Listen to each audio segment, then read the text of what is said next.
All right, guys. The off season is here, and we have some tasks that we got to get done by Friday. So, what you're looking at here is the 2021 off season master. This is something that not only do I keep in the website, but I keep here. This kind of documents literally everything that's going on, while also giving a centralized spot for everybody's feedback on things that I need from them, which we'll get into, as well as giving you a centralized source of assets for other teams. Because I'm sure between now and Friday, which is where you're, unfrozen and can make deals, you're probably going to want to do that. And so you can look through everybody's teams, assets, their contracts, their rights, their draft picks, and so on.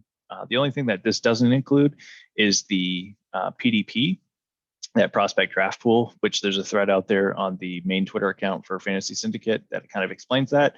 I'll kind of give you a glimpse here as we look at the Canucks. They traded earlier today with Amherst, and so you'll notice on all of your team pages, you have this new one here called Prospect Draft Pool. You can open that. Kind of works like a bank account. In descending order based on the transaction, you're going to see what your 2022 available balance is. He has $32. He was credited the $50, which is the base deposit from the league. And then you can see he made a trade here between him and Amherst. And so he was deducted $18. So you guys can follow that. That's where all that information will be tracked. So getting into here, I'll be sending this all out before this video is probably processed. You all have access to this, and you can go from there. But once you get into here, this is Google Sheets. You have this main screen here, which kind of gives you a hot link if you want to, click any of these as a menu system to go out to their page. Kind of shows you the progress. You can see 2 teams have already completed their stuff. Everybody else has pending tasks, and then also the tools. You can click these, and you can get basically the downloadable information that I kind of process in the background, and databases formatted in a easier way for you. So I'm kind of going to jump into this and kind of explain the page. Let's use the forward fire, the champion, as the guinea pig here. We'll start here with this contract calc. This is essentially your tracking of the number of contracts nominally, and then the dollars associated to it. So what your cap totals are. This is how much you're going to be spending. So right now, this sees that there are 10 contracts that are under contract at $57. And then you see a retained contract here that he has, which exists down here, which is Andrew Benintendi. And you'll notice here that this retained contract does not count towards the nominal contracts, only financially. So the next things that you need to really pay attention to is anything that's in yellow that says needs action. That's essentially, there's 3 areas here. You have under contract, prospect purge, and rookie contracts. When you get check marks in these, then you'll show this completed. Essentially, what you have to do is you have to make selections. By default, I've already arranged to where these things here are going to show the draft picks. But let's just say hypothetically that Austin wants to, he's going to go through here and he's going to start keeping all of these players, right?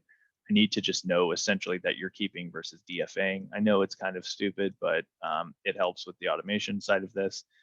Let's say he wants to keep all these, but then decides, nah, I'm actually going to DFA Austin Riley. So I want you to pay close attention to what happens to the open draft picks over here.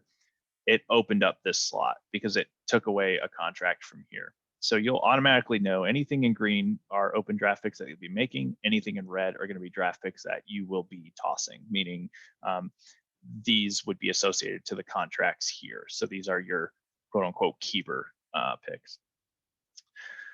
The next thing that I would need you to do is come down here and to look at prospects. And so here he has 8 prospects. If you come down here to the bottom, tells him he has 8. How many he needs to purge is 2. So he could come into here and he's going to say, well, I'm going to keep this one, and I'm going to keep this one, and this one, and this one, and this one, and this one, and I'll junk this one, and I'll junk this one. So he no longer has prospects left to purge. And you'll notice here that he has his second check mark. Then we come down to here and we see expiring contracts. These are all the contracts that Austin or you all, based on what team page you're looking at, will be nominating your players. So when it comes time, just like we did at winter meetings, you have to nominate, your highest tier players first. So you have to resolve all tier 1s before you can nominate a tier 2. And the same goes for, moving to tier 3 and on to tier 4. So, when it comes Austin's time, he's going to have to nominate one of these 5 or 6 players here. That's more for you to know. It tells you what their bid percentage is. Of course, we'll get more into that later on, but these are essentially what somebody would have to bid beyond your initial bid to start bidding on that player. Essentially, this is kind of your protection here, and you guys probably remember that, but we'll save that for another time. Then into here is rookie contracts. So it looks like he has Reese McGuire and Mitch Keller. He would have to make designation of either signing or releasing. Let's just say he signs both. So he signed both. You see that it added 2 contracts at $1 because rookie contracts we know are 50 cents at 2 years. And we go up to here, and now we see the 9. And we also notice that because of that, we now lost that the picks here because we have to account for them for these guys. So this is free flowing. This is automated, does all the work for you. Pretty obvious of what is happening here. You'll now see he has all of his check marks and he says completed. That's all I need from him. Doesn't mean you have to stay inactive. You can change things around. You can make trades. And then once I process them, they'll get updated into here. And it's possible that this goes backwards, right? And that maybe there's something new that you need to resolve. The other thing left on here that you'll see is the proposed draft, or excuse me, the prospect graphics. This tells you what round and what pick overall. And then down here, like I mentioned, was the retained contracts. So you'll be able to go through each one of these teams and you can look at all of their stuff. If it is not your team, please don't select actions. Don't piss me off. Outside of that, this is the master. This is going to have all these tools in here for you to go look at and have those, essentially data tables for you to go experiment with, or pivot table, or run some stats on, whatever you got to do. But anyway, it's available. Again, you need to be compliant by Friday. For any types of questions, of course, reach out, and we'll talk to you guys later.